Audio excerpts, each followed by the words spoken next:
천국의 가정을 세우라. 로마서 14장 17절 말씀입니다.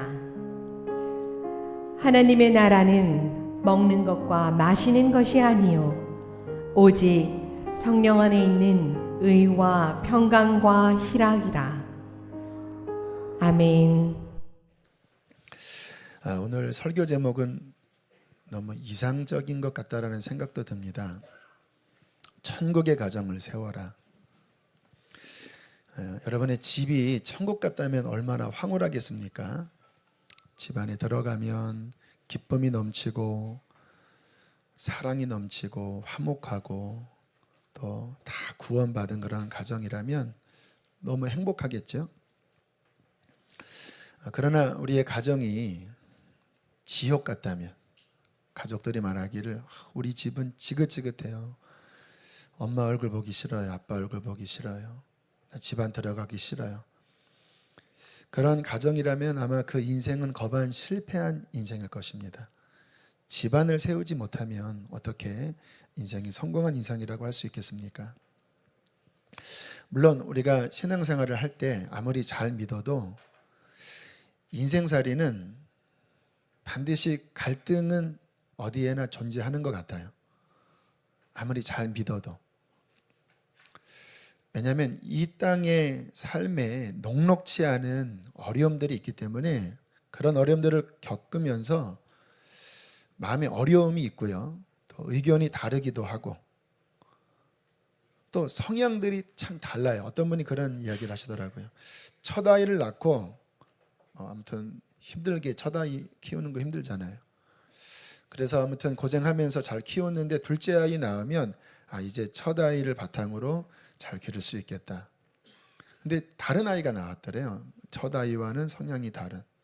또 시행착오 거치면서 또 키우고 이제 셋째를 낳았으면 이제는 내가 전문가다.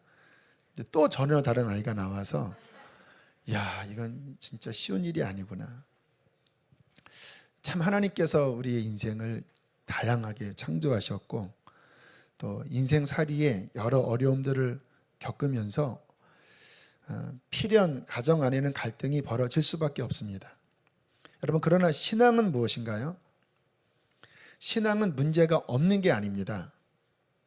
문제가 오지만 그러나 그 문제가 오래 가지 않고 하나님의 은혜 가운데 회복되는 것입니다. 풀어지는 거예요.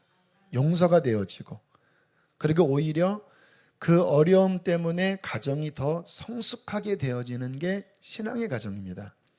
성경에 많은 가정, 지난주에 나눈 야곱의 가정도 얼마나 갈등이 많았습니까? 근데 끝이 회복이잖아요.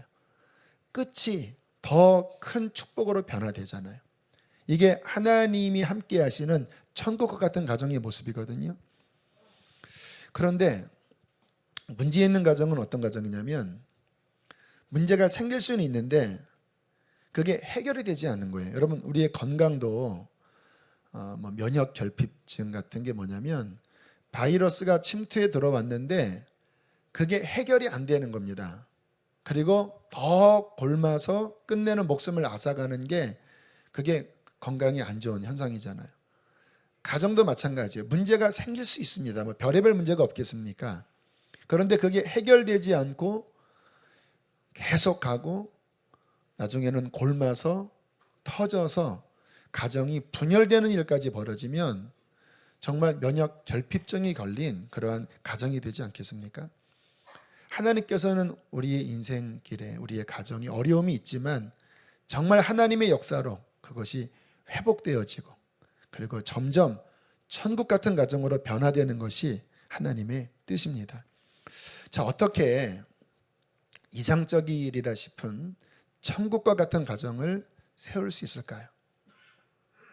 또 이 명제가 가능한 것일까요? 한번 스스로에게 질문을 해보세요. 나는 천국과 같은 가정을 세울 수 있을까? 우리 가정은 천국과 같은 가정이 될 수 있을까? 아마 어떤 분들은 그렇지요 라고 하는 분도 계실 것이고 어떤 분들은 이성적으로는 이해하지만 정서적으로는 너무 힘들다. 이 상처가 해결될 수 있을까? 라는 마음을 품는 분도 계실 것입니다. 여러분, 천국과 같은 가정 세울 수 있습니다. 왜냐하면 신앙 안에 그 답이 들어있어요. 여러분, 신앙은 무엇입니까? 죽어서 가는 천국이 아니에요. 신앙은 천국이 우리 안에 임하는 것입니다. 오늘 본문 말씀이 그것을 이야기하지요. 하나님의 나라는 먹는 것과 마시는 것이 아니요 성령 안에서 의와 평강과 희락이라. 제가 굉장히 중요하게 붙잡는 말씀이에요. 하나님의 나라, 다시 말하면 진정한 신앙생활은 뭐냐? 하나님 나라가 임하는 것이라는 거예요. 먹는 것과 마시는 것이 아니라는 뜻은 뭐냐면 종교를 의미합니다. 이 로마서 14장의 배경이 율법을 지켜야 되냐 말아야 되냐, 율법의 이 부분은 어떻게 해야 되느냐라는 많은 질문 가운데 나온 답이거든요. 하나님의 나라는, 진짜 신앙은 어떤 율법 조항을 준수하고 준수하지 않고를 넘어선다. 진짜 신앙은 뭐냐? 하나님의 나라가 성령 안에서 그 사람 인생에, 그 사람 내면 안에 지금 임하는 것이다. 신앙은 천국이 임하는 거예요. 그것을 우리의 삶에 경험하고 누리는 거죠. 오늘 이 말씀이 한 절이지만 굉장히 깊은 의미를 담고 있는데요. 짧게 설명을 드리면, 회개하고 예수님 믿을 때 성령이 우리 안에 임하시잖아요. 성령이 우리 안에 임하시면 무슨 일이 벌어지는가? 의가 이루어집니다. 의는 무엇일까요? 하나님과 관계를 회복하는 게 의입니다. 하나님과의 관계를 어떻게 회복합니까? 하나님과 틀어졌던 내 인생의 영역의 많은 죄악들을 깨닫고 회개하고 돌이킬 때 우리의 인생에 하나님의 의가 이루어지는 것입니다. 그 피가 우리의 죄를 씻어주시고 우리의 삶이 하나님의 뜻에 맞게 조정되는 거예요. 그때 무슨 일이 벌어질까요? 평강이 임합니다. 여러분, 평안은요, 우리 보통 인생살이도 모든 게 잘 진행된다, 잘 돌아간다라고 하는 사인이 주어질 때 인간의 마음이 평안해요. 아, 잘 돌아가. 제가 교회 섬길 때 문제 없어. 오늘 기공 예배 괜찮아 하면 평안해요. 그런데 뭔가 문제가 있다라는 감지가 되면 평안이 깨집니다.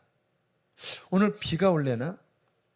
오늘 이런 부분들이 잘 정리가 됐나? 하고 뭔가 해결되지 않는 것들이 남아있으면 불안이 임하잖아요.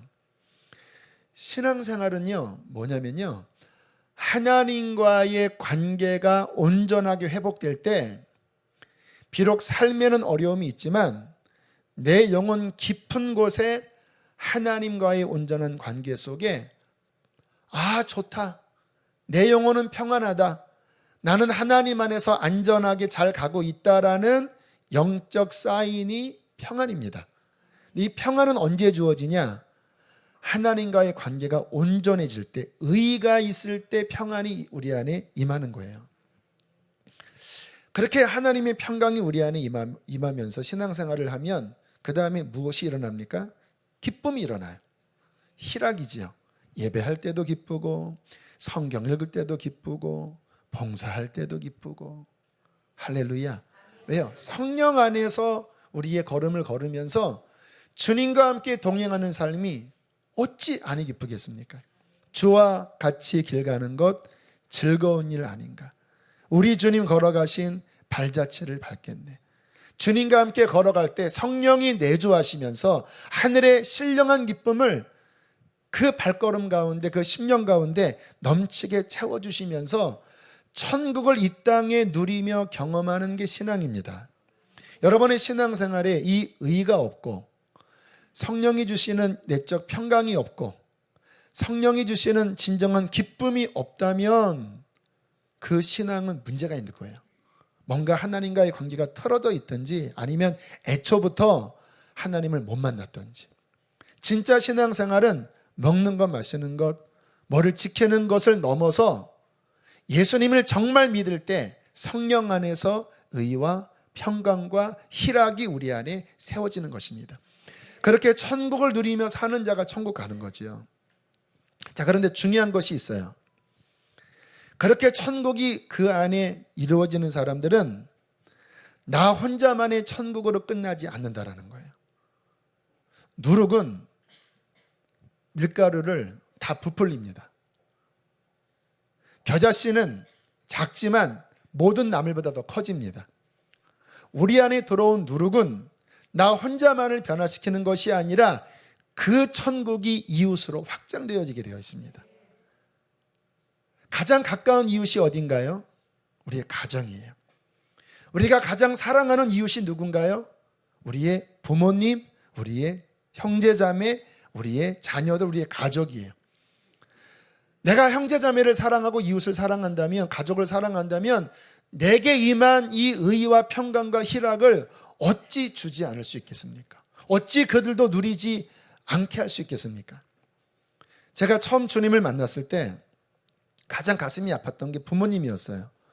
나는 천국 가는데 지금 이 상태에서 저희 부모님이 지옥 갈 거라고 생각하니까 너무 마음이 아파서 어느 때는 막 금식도 하고 그렇게 안타까운 마음을 품었던 적이 있어요. 다 여러분 그러시잖아요.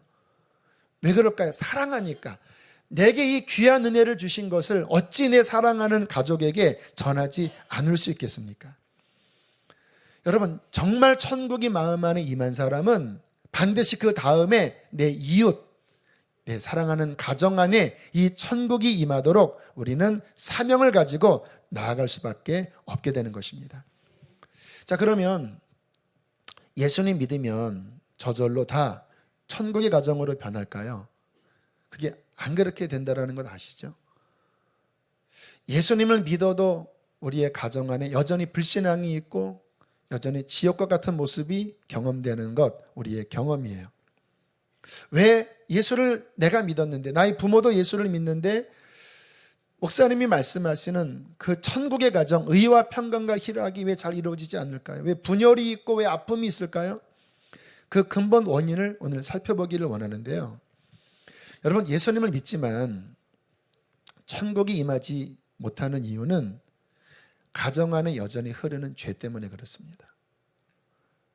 여러분, 죄는요, 이게 대를 이어서 흘러내려옵니다.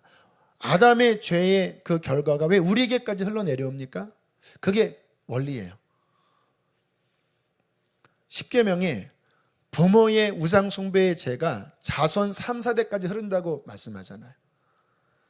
또 부모님의 하나님을 경외하는 신앙이 1000대의 후손까지 이른다고 말씀하잖아요. 아브라함의 믿음이 자손에게 흘러나가는 것처럼 어떤 우리의 인생은 단절되는 게 아니라 위에서 아래로 흘러내려오면서 인생은 진행이 됩니다. 여러분, 우리의 조상들이, 우리의 부모님들이 믿기 전에 또 믿었어도 불완전한 믿음을 가질 때 많은 죄악들이 가정 안에 흘러내려오게 돼 있어요. 그런데 그 죄는 무슨 문제를 일으키는가? 여러분, 죄의 싹은 사망입니다. 죄는 반드시 문제를 일으켜요. 요즘 옥시 그 가습기에 들어간 그 첨가제가 정말로 충격적인 사람을 죽이고 또는 장애를 일으키는 것이 발견돼서 얼마나 지금 온 국민이 들끓고 분노를 하고 있습니까? 거기에 있는 어떤 물질이 사람 신체, 폐에 들어가면 심각한 장기 손상을 일으키고 목숨까지 앗아가는 거예요. 그것을 한 달, 2달 장기간 흡입했을 때 결국 그 결과가 벌어지는데 죄가 그와 같은 역할을 합니다. 왜 하나님께서 죄를 짓지 말라고 말씀하는지 아세요? 우리를 올가매려고 하는 게 아닙니다. 주님이 죄를 짓지 말라고 하시는 이유는 죄는 우리의 인생과 영혼과 가정을 파괴시키기 때문에 그래요. 죄의 싹은 사망입니다. 여러분, 십계명에 간음하지 말라고 말씀하셨어요. 왜 간음하지 말라고 말씀할까요? 요즘 법적으로 간음죄를 법적으로는 죄가 아니다. 죄가 아니라기보다는 나라의 법이 가정사까지는 터치하지 않겠다. 이런 식의 흐름이 있어요. 그러나 성경은 분명히 말씀하십니다. 간음하지 말라. 여러분, 간음하면요, 배우자가 씻을 수 없는 상처를 받고 부부관계의 연합이 깨져버리잖아요. 부부관계만 깨집니까? 그 자녀들이 말할 수 없는 상처를 받잖아요. 간음하지 말라고 말씀하신 이유는 그 간음이 가정에 심각한 손상을 주기 때문에 그래요. 근데 많은 가정 안에 이러한 문제들로 갈라져 있고 아파하고 있지요. 또 십계명 끝에 탐내지 말라고 말씀하셨죠. 왜 탐내지 말라고 말씀하실까요? 여러분, 가정 문제에 탐심 때문에 얼마나 많은 문제가 있는지 몰라요. 부모님 유산 때문에 나중에 형제들이 완전 의가 납니다. 저는 그런 거 보면 부모님 유산 없는 게 오히려 감사한 것 같아요. 부모님 유산 많은 분들은 지금부터 기도하셔야 돼요. 주님, 다 포기할 수 있을 마음을 주십시오. 그것 때문에 내가 탐심으로 인하여 신앙 망가지고 우리 가정 깨지지 않게 해주십시오. 돈을 사랑함이 일만하게 뿌리가 되나니 이것을 탐내는 자들이 미혹을 받아 믿음에서 떠나 많은 근심으로 자기를 찔렀도다. 탐심이 가정을 깨뜨리지요. 우상 숭배하지 말라고 말씀하셨습니다. 여러분, 우상 숭배는요, 단순한 제사가 아닙니다. 단순한 점치는 게 아닙니다. 그 속에 역사하는 악한 영이 우상 숭배할 때 가정에 깃듭니다. 악한 영은 요한복음 10장에 주님이 말씀하셨죠. 도적이 오는 것은 도둑질하고 죽이는 역할을 해요. 점치고 제사하고 우상 숭배하면 그곳에 깃드는 악한 영은 우리를 살리는 게 아니라 도적질하고 죽이고 망가뜨리는 일을 해요. 또 하나님은 우상 숭배하는 가정에게 재앙을 내리겠다고 성경은 경고하고 있어요. 이러한 많은 얼룩진 죄의 결과물들이 가정 안에 흐르고 있습니다. 음란, 탐심, 우상 숭배, 술 취함, 폭력, 그러한 잔재들이 가정 안에 흐르면서 예수를 믿지만 그게 아직 정리가 안 된 거예요. 그러다 보니까 그 죄로 말미암아 실상 많은 가정들이 황폐해져 있습니다. 무너져 있어요. 영적인 눈으로 보면 가정이 온전한 성전으로 세워져 있는 게 아니라 허물어져 있어요. 황폐해져 갈라져 있습니다. 가족 간의 미움의 골이 깊고요. 겉으로는 좋아 보이지만 속으로는 골마 있는 가정 얼마나 많습니까? 그런 간증 가끔 들어요. 우리 가정 신앙의 몇 대 가정인데 교회 나올 때는 온 가족들이 예쁜 옷 차려입고 예배당 맨 앞자리에서 예배를 드리지만 집에 가면 우리의 가정은 지옥과 같은 가정입니다. 정말 하나님이 역사하지 않는 완악한 가정이라고 하는 이야기를 우리가 들어요.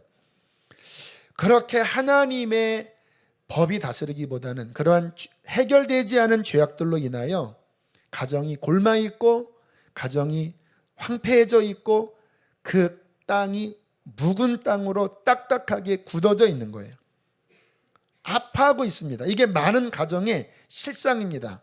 천국이 임하지 못하는 거죠. 여러분, 예수님 믿는 것은 무엇인가요? 그러한 곳에 내 안에 임했던 천국이 이제 그러한 황폐한 가정에 내가 중수자로, 빌더죠, 건축가죠, 중수자로 또는 회복자로 또는 중보자로 그 가정 안에 들어가서 그 황폐한 가정, 딱딱하게 굳어있는 묵은 땅과 같은 가정을 기경하여 하나님의 에덴처럼 주님이 거하시는 성전으로 변화시키는 것이 바로 신앙입니다. 이게 우리의 사명이에요. 이 땅에서 이룰 수 있는 귀한 사명입니다. 우리 주님께서는 나를 회복시켜 주신 것처럼 대대로 내려온 그 문제 많은 가정을 우리 주님은 회복시켜 주신다는 것입니다. 어떻게 회복이 될까요? 내 개인의 구원과 패턴이 같습니다. 성령 안에서 의와 평강과 희락이라고 말씀을 드렸는데, 가정 안에 주의 천국이 임하려면, 회복이 임하려면요, 중요한 것은 뭐냐면 가정에 의가 있게 해야 합니다. 평강과 희락은 반드시 전제되는 것이 의입니다. 의가 있을 때 하나님과 바른 관계가 맺어지는 것을 전제로 하여 평강이 있고 희락이 있게 돼요. 어떻게 그러면 의를 회복할까요? 뭐가 의입니까? 물론 회개하고 예수님 믿는 게 의인데 더 구체적으로 들어가야 합니다. 의가 뭘까요? 내가 회개하고 예수님을 믿는다라고 하는 것은 무엇일까요? 하나님의 말씀이 그곳을 통치하는 것입니다. 말씀이 의예요. 하나님의 말씀이 거룩하게 나를 통치할 때 평강과 희락이 임하는 것처럼 죄로 얼룩져 있던 우리의 가정 안에 나를 통하여 주의 말씀이 의롭게 세워질 때 가정이 천국으로 임할 수 있게 되는 것입니다. 그러므로 우리는 무엇을 살펴봐야 되냐? 그냥 우리 교회 다닙니다. 나 예수님 믿습니다. 그렇게만 보시면 안 되고요. 우리의 가정이 하나님의 말씀이 기준이 되어 서 있는가를 살펴보셔야 돼요. 우리의 가정이 하나님의 말씀이 다스린다면 그 다스리는 만큼 주님께서 임재하셔서 의와 평강과 희락을 주실 것입니다. 어떻게 일을 해야 될까요? 회개하십시오. 가정 안에 그냥 나 적당히 믿고 뭐 어떻게 우리가 온전하게 살아 하면서 은근히 묻어두는 많은 것들이 있잖아요. 술 취함, 더러운 것들이 있잖아요. 그거를 방치하면 반드시 그 죄는 옥시처럼 여러분의 가정에 문제를 일으켜서 병 걸리게 하고 숨을 못 쉬게 만들고 가정을 깨트릴 수 있거든요. 가정 안에 있는 죄악들을 사소하게 보시면 안 돼요. 그게 기쁘다고 해서 재밌다고 해서 그것을 즐기시면 안 돼요. 죄는 반드시 사망을 가져오기 때문에 여러분의 가정을 의롭게 세우려면 하나님의 말씀의 기준에 비추어 바르지 못한 것들에 대하여 철저하게 드러내고 회개하는 일들을 하셔야 합니다. 가정 우상 숭배를 회개하십시오. 여전히 가정 안에 우상 숭배가 남아있는 가정이 있습니까? 어떠한 가정은 어쩔 수 없이 그것 가운데 고통당하는 가정도 있어요. 싸우십시오. 기도하십시오. 지금 다 변화가 되지 못할지라도 방임하지 마시고 하나님 앞에 기도하면서 주님, 우리 가정에 어떠한 희생 대가를 치를지라도 우상 숭배가 무너지게 해주십시오. 왜요? 그게 가정을 사랑하는 길이니까. 우상 숭배하면 3, 4대 재앙이 내리고 하나님을 경외하면 천대의 은총을 내리겠다고 말씀하셨는데 하나님이 싫어하는 이 우상 숭배가 가정 안에 떠나가게 하여 주십시오. 가정 안에 음란함들을 회개하셔야 돼요. 나는 음란하지 않을지라도 혹시 우리의 윗대에서 그러한 부분들이 얼마나 많습니까? 그게 대물림 되거든요.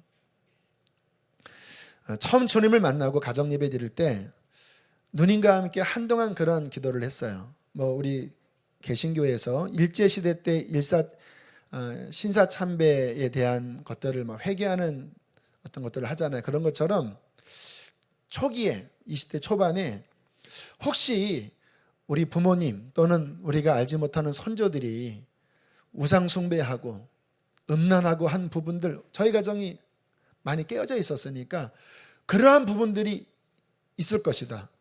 뭔지는 모르지만 우리 하나님 앞에 그런 부분들을 고백하면서 우리 조상들의 죄, 우리 부모님들의 죄를 씻어주시고 그 죄의 얼이 우리에게 미치지 못하도록 그 깨어짐이 주님 자녀들에게 흐르지 않도록 하나님 도와주십시오.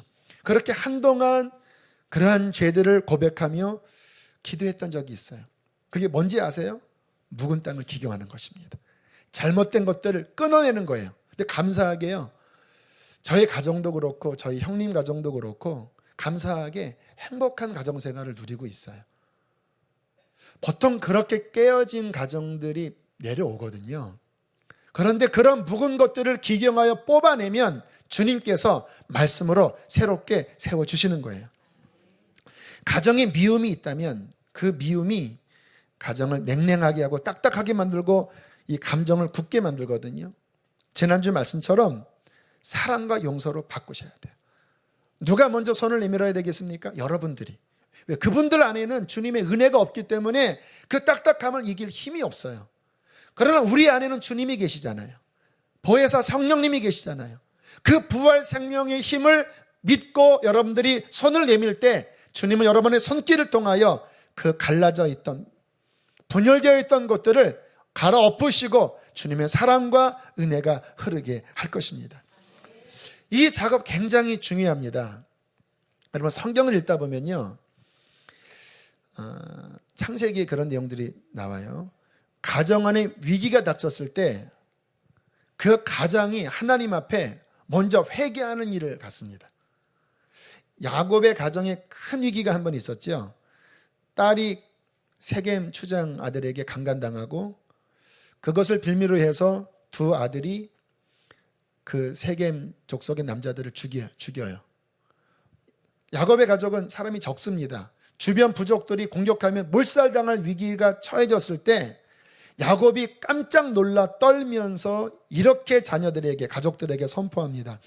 너희 중에 있는 이방 신상들을 버리고 자신을 정결케 하고 너희들의 의복을 바꾸어 입으라. 우리가 일어나 베들로 올라가자. 야곱 신앙, 아브라함, 이삭, 야곱, 신앙의 3대 자손이었어요. 보통 3대가 아니라 아브라함, 이삭, 야곱이었습니다. 그런데 이때까지만 해도 그 자녀들 가운데 드라빔이 있었고 이방 신상들이 있었고 이방 문화들이 여전히 있었던 거예요. 야곱이 그것을 보면서도 아마 눈 감아줬던 것 같아요. 그런데 가정 안에 위기가 일어나자 야곱이 소스라치게 놀라면서 이방 신상들을 버리고 너희 자신을 정결케 하고 너희의 옷을 바꾸어 입으라.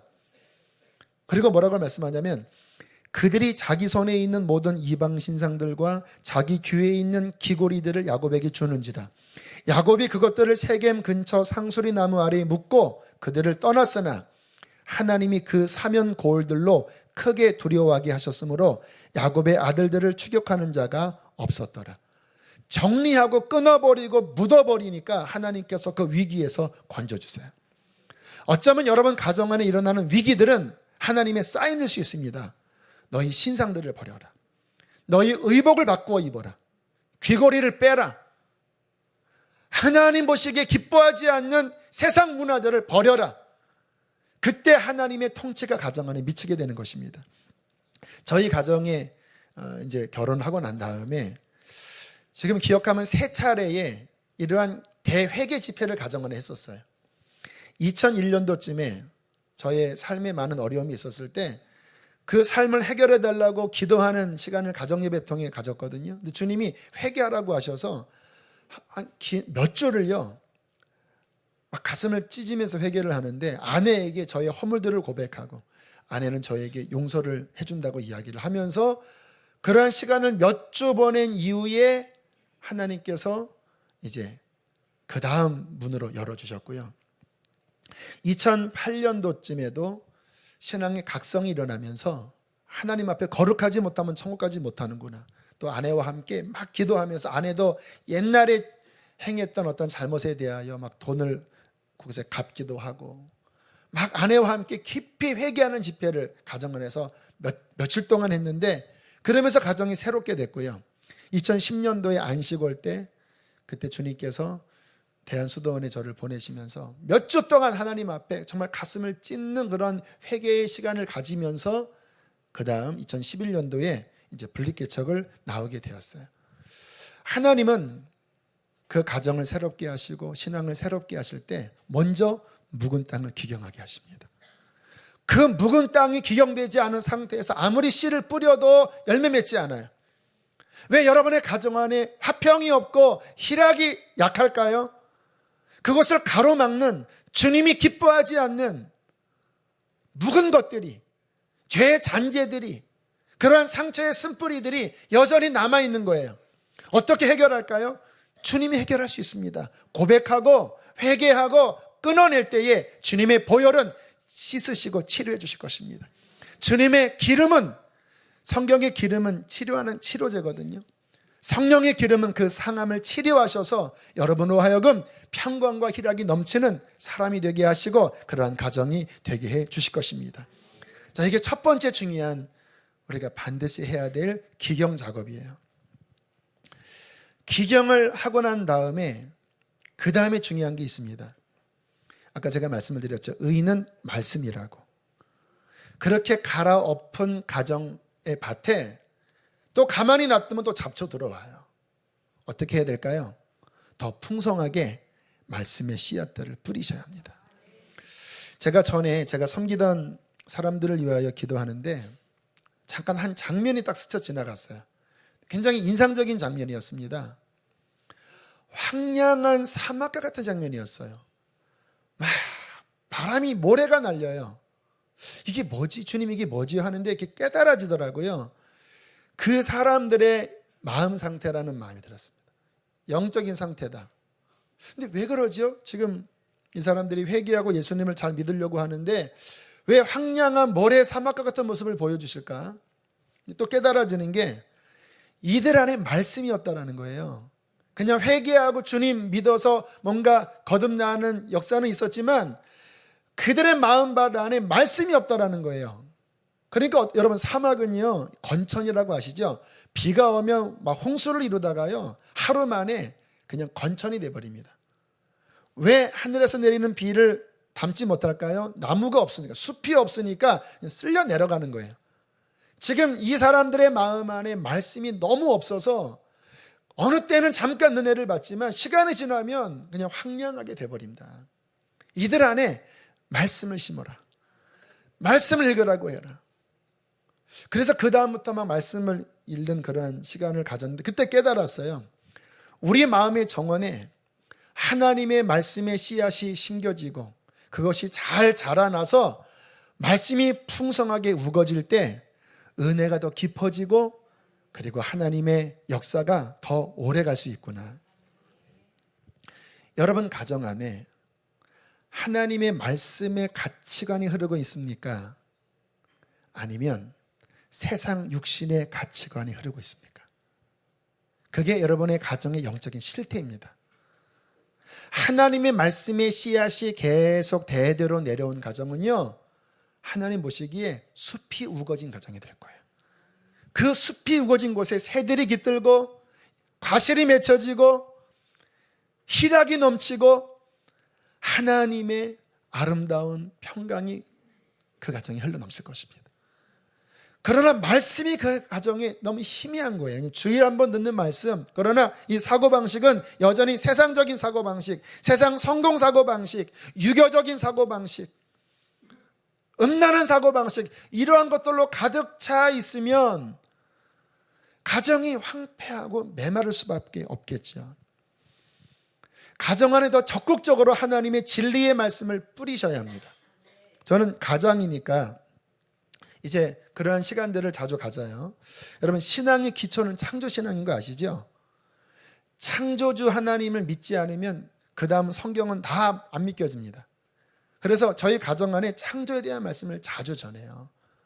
하나님이 어떻게 세상을 창조하셨고 어떻게 세상을 붙잡고 계시고, 요즘은 창조과학회에서 과학으로 하나님의 그 설계에 대한 증명을 얼마나 많이 해내고 있습니까? 뭐 게놈, DNA, 또 여러 물리학적 법칙들을 보면 이거는 정말 창조주의 고도의 지혜가 아니면 우연으로는 이렇게 만들어질 수 없다. 그러한 창조에 대한 가치관이 말씀으로 뿌려질 때 만물을 보세요.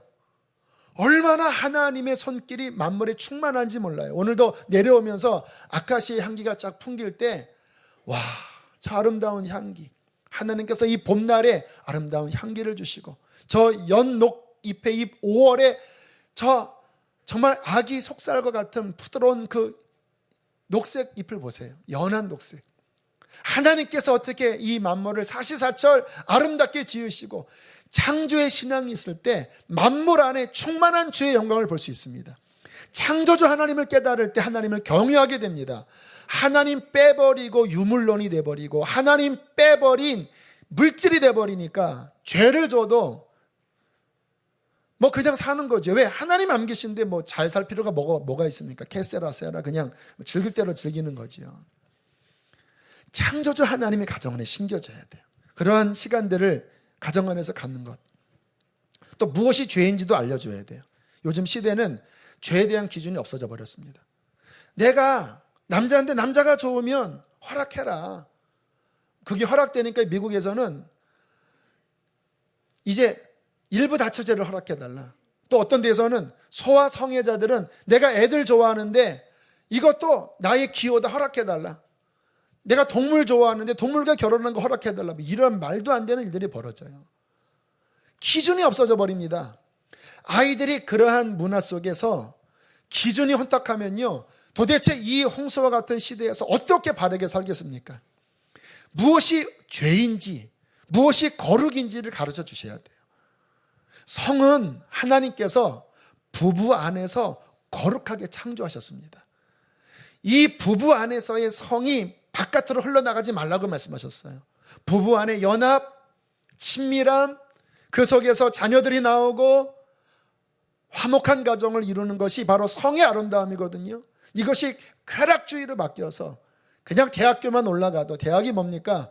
뭐 중고등학교 때 이미 그런 것에 빠지는 일들이 벌어질 때 하나님의 말씀으로 성은 무엇인지, 무엇이 거룩한 것인지가 가정 안에 기준이 설 때 그 기준이 우리를 올가매는 게 아니라 진정한 평강과 기쁨을 주게 되는 것입니다.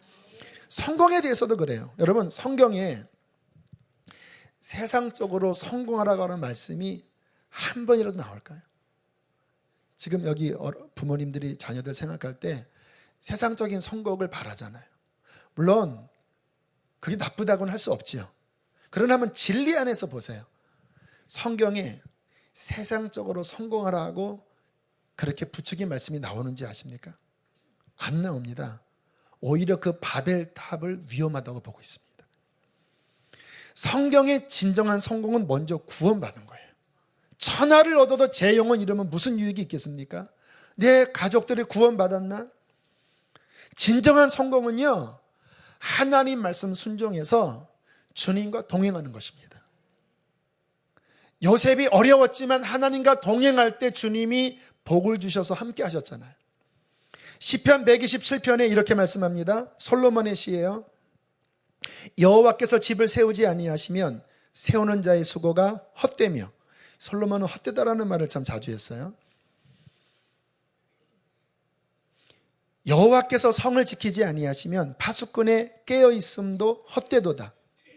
너희가 일찍 일어나고 늦게 누우고 수고의 떡을 먹음이 헛되도다. 왜 헛되요? 하나님이 함께하지 않으면. 하나님이 함께하지 않으면 다 공든탑입니다. 다 그냥 무너져 버릴 것들이에요. 모래성들입니다. 그러면서 그 다음 말씀은 제가 세 번역으로 읽어드릴게요. 진실로 주님께서는 사랑하시는 사람들에게는 그가 잠을 자고 있는 동안에도 복을 주신다. 사랑하는 자에게 잠을 주신다라고 개역개정에서는 했지만 세 번역에서는 사랑하는 사람, 주님이 복 주시는 사람, 주님이 인정하시는 함께하는 사람은 그가 잠을 자고 있어도, 아무것도 안 하고 있는 시간, 안식하는 시간 같아도 천지 만물을 창조하신 하나님이 복을 주신다는 거예요. 여러분, 이게 복입니다. 하나님과 함께할 때 어떻게 함께합니까? 그의 말씀이 그의 삶에 순종되어질 때 하나님은 그 인생과 함께 하실 거예요. 이러한 가치관이 가정 안에 흐르는 것이지요. 이러한 가치관이 가정 안에 선포되어지는 거예요. 마음 안에 심겨지는 거예요. 그렇게 살아가는 거예요. 그러다 보니까 그 가정 안에 주님의 임재가 늘 충만하고 평강이 있고 기쁨이 넘치고, 뭐 세상에서는 유명하게 되지 않는다 할지라도 주님께서 복 주셔서 그의 먹을 것과 입을 것, 살 것들을 책임져 주시면서 오히려 하나님을 이 세상의 그를 빛으로 등처럼 드러내시게 되는 것이지요. 여러분, 이렇게 되게 하려면 여러분들이 성경을 많이 읽으셔야 돼요. 왜요? 제가 성경을 많이 읽으라고 하는 이유는 뭐냐면, 나의 이 뇌세포 안에, 나의 이 마인드 안에, 나의 이 삶의 움직임 안에 하나님의 말씀이 더 강력하게 충만하게 채워서 그 삐뚤어진 것들을 펴기까지 채우라는 거예요. 그렇게 채우지 않으면요, 이 세상의 가치관이 너무나 견고하기 때문에 이 삐뚤어진 게 안 펴져요. 교회에서는 말씀 듣지만 세상 나가서는 세상 가치관이에요. 성공하기 위해서 죄도 져요. 내 쾌락을 위해서는 음란도 행해요. 자녀들 좋은 대학 가기 위해서는 교회 안 나가도 묵인해줘요. 이런 일들이 벌어지잖아요. 왜요? 안 바뀐 겁니다. 그게 바뀌기까지 말씀을 더 깊이 묵상하고 그 말씀을 살아내려고 하고 그 말씀을 삶에 적용시키고 하나님 앞에 기도할 때 말씀이 가정 안에 뿌리를 내리게 될 것입니다. 그럼 어떤 일이 벌어지는지 아세요? 성경대로 말씀을 드릴게요. 복 있는 사람은 여호와의 율법을 주야로 묵상하는 자로다. 그는 시냇가에 심은 나무가 돼요. 예레미야로 연결시키면 그는 물가에 심어진 나무가 그 뿌리를 강변에 뻗치고 더위가 올지라도 두려워하지 아니하며 그 잎이 청청하며 가무는 해에도 걱정이 없고 결실이 그치지 아니함 같으리라. 시편 1편은 그가 하는 모든 행사가 다 형통하리로다. 시절을 쫓아 과실을 맺을 것이다.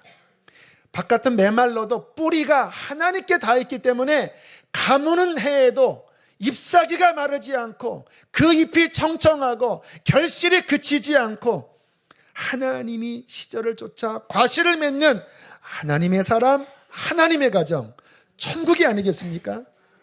여러분, 우리는 이것을 이룰 수 있습니다.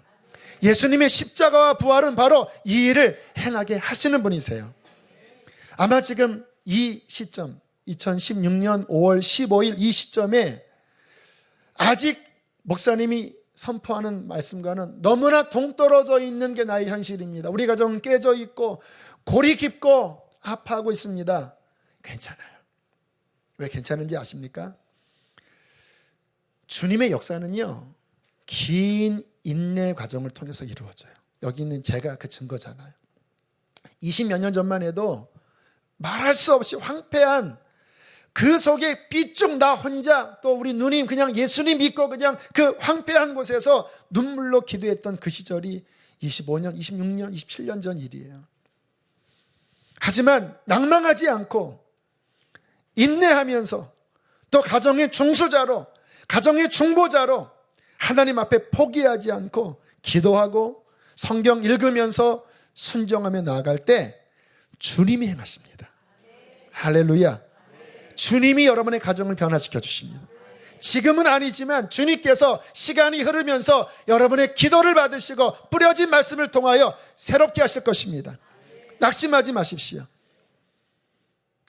우리 마음속에 포기치 않는 소망을 품고, 하나님, 내가 예수 믿었는데 그 믿음이 의와 평강과 희락으로 내 안에 이루어질 뿐만 아니라 황폐한 우리의 가정 안에 의와 평강과 희락이 이루어질 것을 선포합니다. 그것이 넘쳐나서 민족과 열방 가운데 하나님의 나라가 의와 평강과 희락으로 이루어지게 해주십시오. 이게 우리의 사명입니다. 하나님께서 이 일을 이루실 줄로 믿습니다. 어제 우리 말씀 준비 마치고 앞으로 나와주세요. 어떤 찬양을 할까 생각하는데 옛날 주일학교 찬양이 생각이 났어요. 이 찬양은 이사야서에 있는 말씀을 바탕으로 지어진 말씀이에요. 자, 읽어볼게요. 메시아가 오시면 어떤 일이 벌어지는가? 그때에 이리가 어린 양과 함께 살며 표범이 어린 염소와 함께 누우며 송아지와 어린 사자가 살찐 짐승이 함께 있어 어린 아이에게 이끌리며 암소와 곰이 함께 먹으며 그것들의 새끼가 함께 엎드리며 사자가 소처럼 풀을 먹으며 젖먹는 아이가 독사의 구멍에서 장난을 하며 젖된 아이가 독사의 굴에 손을 넣을 것이다. 내 거룩한 산 모든 곳에서는 해됨도 없고 상함도 없을 것이니 이는 물이 바다를 덮음같이 여호와를 아는 지식이 세상에 충만할 것입니다. 사자와 어린 양, 독사와 어린 아이가 으르렁거리고 갈라지고 미워하고 했던 그 가정 안에 주님이 다스리실 때에 서로 화목하고 사자들이 어린 양과 함께 뛰노는, 어린아이가 독사구리에 손을 넣어도 해함을 받지 않는 하나님의 나라가 이루어질 것입니다. 우리 함께 이 찬양을 부르면서 주님, 우리의 가정에 이런 일이 일어나게 해달라고 우리 믿음으로 선포하며 찬양하시겠습니다.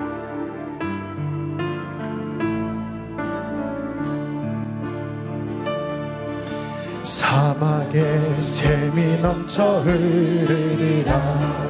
사막에 꽃이 피어 향내 내리라. 주님이 다스리는 그 나라가 되면 사막이 여러분의 가정을 묵상하면서 사자들이 어린 양과 뛰놀고 저리 이를 함께 뒹구는 참 사랑과 기쁨의 그 나라가 이제 속히 오리라. 사막에 숲이 우거지리라. 사막에 숲이 우거지리라.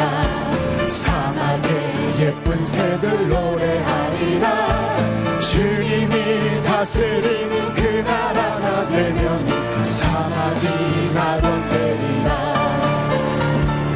독사굴에 어린이가 손 넣고 장난쳐도 물지 않는 참 사랑과 기쁨의 그 나라가 우리 1절만 다시 고백하겠습니다. 사막에 사막에 샘이 넘쳐 사막에 샘이 넘쳐 흐르리라 사막에 꽃이 피어 향기 내리라 주님이 다스리는 그 나라가 되면 사막이 보통 사자들이 어린 양과 뛰놀고 어린이를 함께 빈도는 찬사랑과 기쁨의 그 나라가 이제 속히 오리라 독사굴에 어린이가 손 넘고 독사굴에 모든 상함과 깨어짐이 치유될지어다 저도 물지 않는 찬사랑과 기쁨의 그 나라가 이제 속히 오리라 우리 말씀처럼 하나님 우리의 가정에 샘이 흐르게 하여 주시고 숲이 우거지게 하시고 모든 깨어지고 아파했던 곳에 이제 회복과 화평이 이루어지게 해주십시오.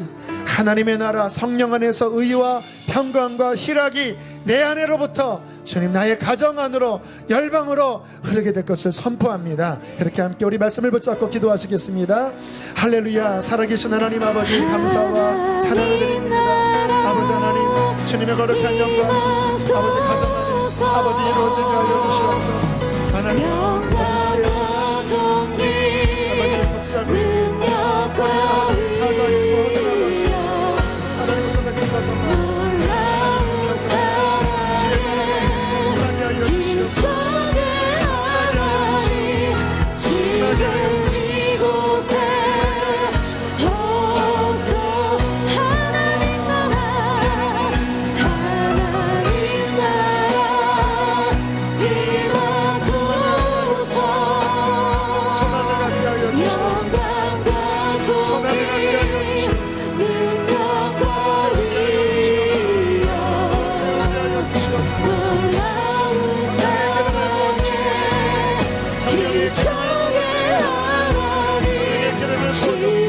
여러분의 가정 안에 성령을 부어달라고 기도하세요. 성령을 부어주시고 말씀으로 역사해달라고 기도하세요. 할렐루야. 우리의 가정 안에 성령을 부어주십시오. 의와 평강과 희락이 넘쳐나게 하여 주십시오. 의와 평강과 희락이 넘쳐나게 하여 주시옵소서. 하나님 축복합니다. 주님 축복합니다. 주님 축복합니다. 주님 지금 이곳에 하나님 우리에게 천국을 주시니 감사합니다. 우리를 변화시킨 하나님께서 이제 우리의 가장 사랑하는 가정을 그렇게 세워나가시고 변화시켜 주실 것을 믿습니다. 어떠한 환경 가운데 있든지 낙심하지 않게 하여 주시고 오직 주님 앞에 회개하며 말씀의 씨를 뿌리며 아버지 앞에 소망 중에 나아갈 때에 주님께서 행하실 것을 믿습니다. 가정에 샘이 넘쳐 흐르게 하여 주시고 말씀의 씨앗이 자라나 숲을 이루게 하여 주시옵소서. 이전은 황폐한 성읍이었을지라도 이후에는 하나님이 거하시는 영광스러운 전이 되어지게 하여 주시옵소서. 감사합니다. 찬양합니다. 귀한 예물 봉헌합니다. 기쁘게 받으시고 저들의 일주일의 삶 인생의 모든 영역에 주의 은혜와 평강으로 통치하여 주시옵소서. 몸이 아픈 자들이 있습니까? 이 시간 주의 능력의 손으로 만져주시어서 강건케 하시옵소서. 주님 감사합니다. 이제는 우리를 죄에서 건지신 예수 그리스도의 구원의 은혜와 하늘아버지의 그 크신 사랑과 성령의 위로하심, 회복하심, 평강과 의와 희락을 넘쳐나게 하심이 예배하는 모든 이들의 가정 속에 충만히 함께할지어다. 아멘.